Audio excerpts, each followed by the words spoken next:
Perlu pakai kaos.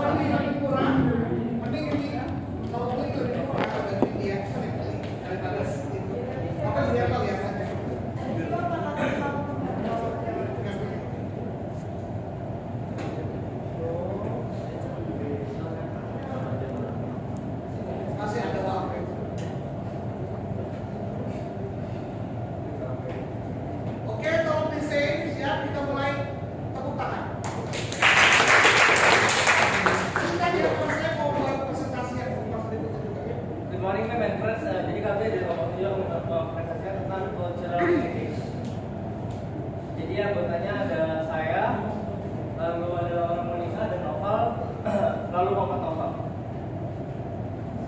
Jadi topik hari ini ada introduction and place whose heritage is it anyway, heritage city and world, heritage city, old Quebec, hotel of two Greece, heritage and sense of place, dan terakhir heritage, religious and religion. Jadi pemahaman modern tentang warisan budaya dibentuk oleh konteks historis, sosial dan geografis yang mengaruhi identitas komunitas dan rasa tempat. Formalisasi ini dimulai dengan urbanisasi dan industrialisasi pada akhir abad ke-19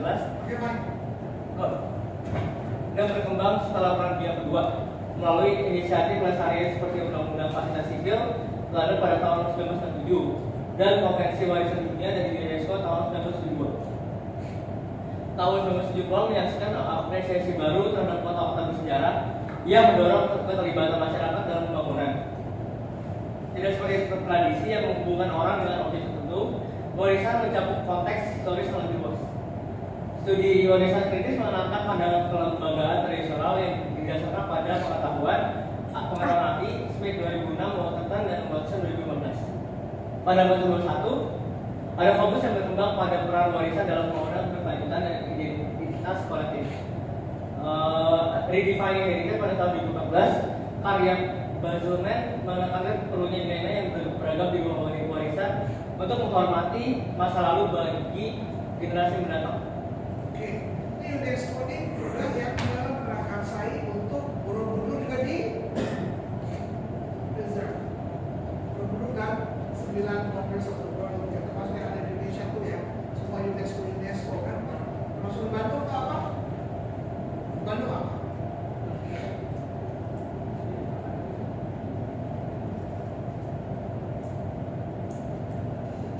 Apa coba di Bandung?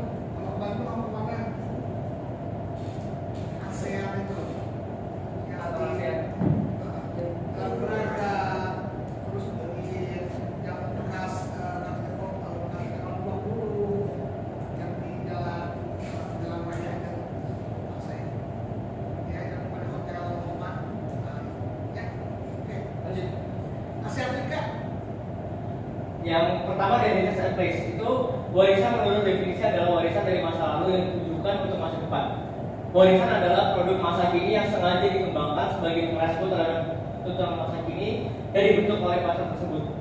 Oleh karena itu masa lalu adalah tambang kemungkinan yang darinya seleksi terjadi tidak hanya atau bahkan terutama melalui kelangsungan hidup secara kebetulan, tetapi melalui pilihan yang disengaja.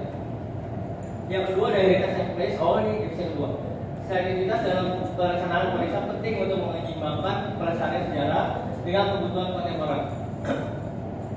Warisan melibatkan pemilihan, penafsiran, dan konservasi aset budaya. Seringkali menyoroti hal yang familiar untuk menarik minat. Konsep runtuhan mencakup situs yang menandai perjalanan waktu.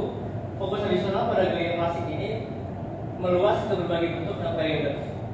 Mencerminkan pendekatan konservasi yang lebih inklusif, ini mencakup aset berwujud seperti bangunan serta warisan tak benda seperti dari sisi budaya yang diakui oleh UNESCO dan jadi warisan lain.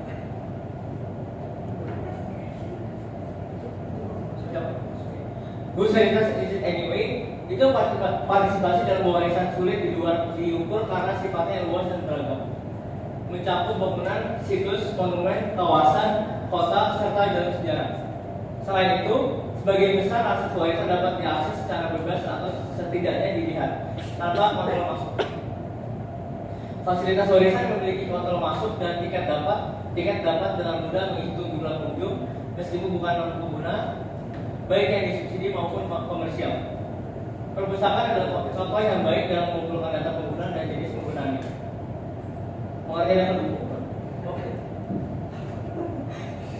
Terserah tradisi budaya negeri-negeri yang bertradisi kuno atau ancient Greek itu terungkap dalam hubungan adat dengan kebudayaan yang dengan keterlibatan lembaga-lembaga kebudayaan yang bertugas menyelenggarakan pemujaan terhadap budaya itu.